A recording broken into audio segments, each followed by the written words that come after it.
welcome back to What's Sewing On. Today I am so excited. I'm going to be doing another dress from the Queen's Gambit. I've already done the plaid dress, but this time I want to do Beth Harmon white and black bow dress. I absolutely love this dress. It looks stunning on her. I love the silhouette. And I'm so excited to have this in my wardrobe. At least I hope I'm going to have it in my wardrobe. I know the Queen's Gambit is a little old now because the shelf life of a show is like 3 days now because people binge, but I absolutely love this dress and I really, really want to make it. The pattern I'm going to be using is Simplicity 6997. I'm going to be doing this front yellow dress. I think it has a very similar collar. I love the bell sleeves and the length of the dress. I actually already used this pattern in my Sally from the 60s dress that I did in my Halloween videos. So I'm comfortable with the pattern. I liked how it looked on me. So I'm really happy that I'm going to be using a pattern that I've already done. So it's a little bit less stressful. I already showed the white fabric in one of my last haul videos. I got it at a thrift store for $8.99, but there were some stains on it. So I was able to get it for $4. I've since washed it and it's pretty much all come out. There are a few little tiny sections of it, but I'm hoping I can just cut around that. I'm going to be adding a black collar, black trim on the sleeves, and black trim on the bottom of the dress as well. Today I am actually going to be babysitting for a little bit, so I don't know how much time I'm going to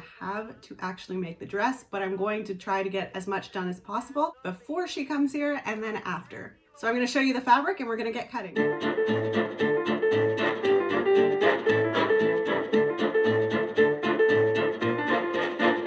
My guest of honor is here, but I didn't ask for permission from her dad if she's allowed to be in the video, but I think it'll be okay. Can you sit?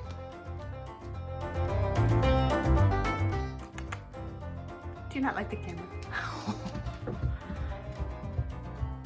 I realized really quickly that I was going to have to wait for my guest to leave.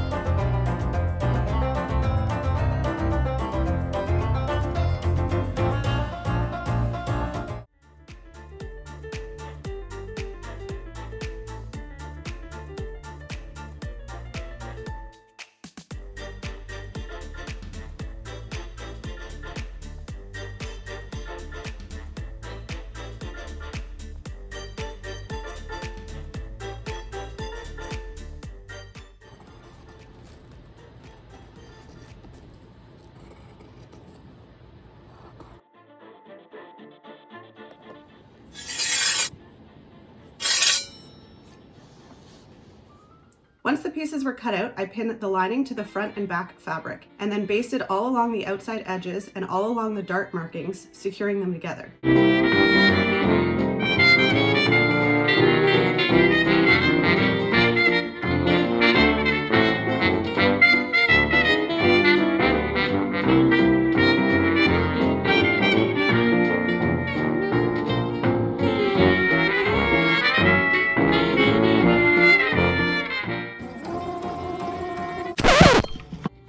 Yelloo.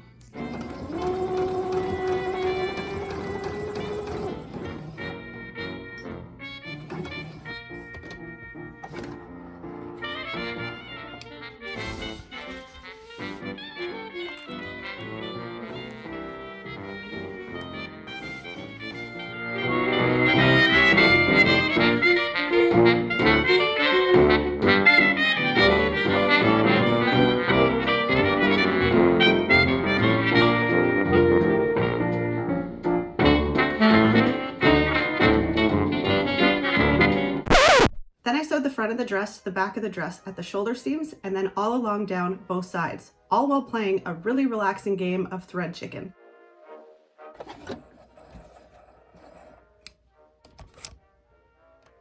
Oh yeah. Freezing time, teasing time, and squeezing time. That's the time to love. With your lady love you go, skimming all the ice and snow, silver. The next day, The dress is basically complete.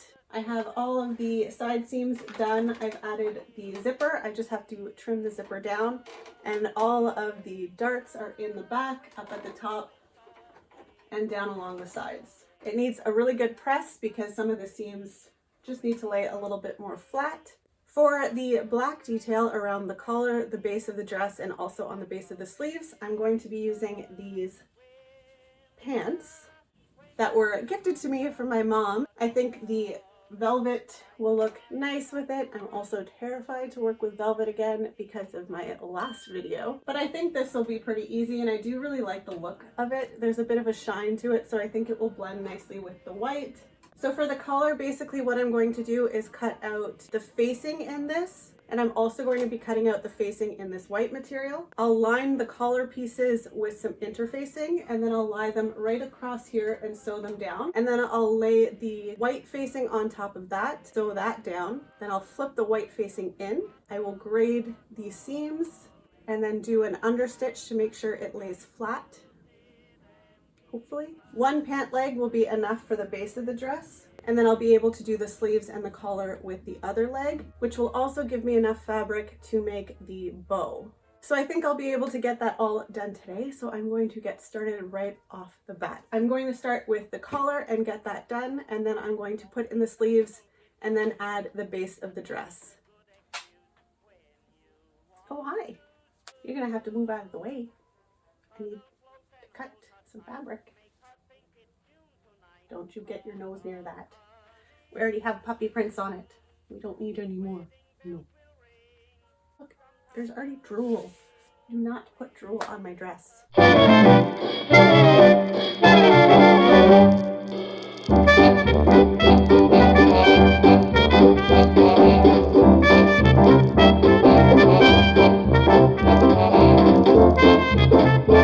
Once the interfacing was on, I made a rolled hem at the bottom of the black collar.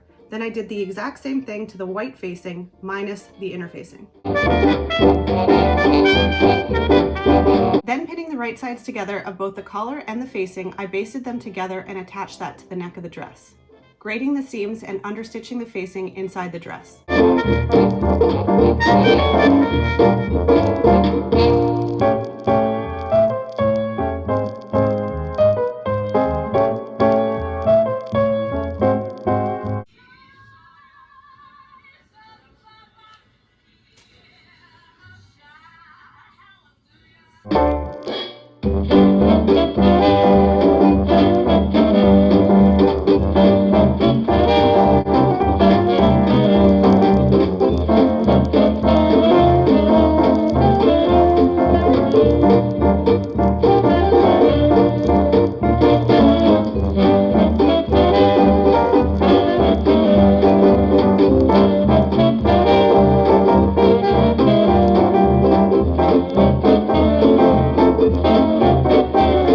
So the sleeves are in. All that's left to do for them is I'm going to fold it over once and whip stitch it into place. Everything else is done. The last part I'm going to do is the hem of the dress with my extra velvet. So basically all I'm going to do for this is measure out the base of the skirt. I'm going to make it as even as I can to the width of the collar and also the sleeves. Sew that into place, and then we'll have a reveal.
absolutely love this dress. It is so my style. I can see myself wearing it. Well, I am wearing it, and I'm so happy that I made it. It turned out really great. I love the look of it. I love the bow. I like the black and the white. It's just really pretty. It's nice and airy. I can wear this in the summer, but I can also wear it in the winter. It's just a great dress all around, and I really like the silhouette of it. There are a few issues. When I put the sleeves on and I let them sit overnight, this one ended up puckering all around one of the sleeves, but this side didn't.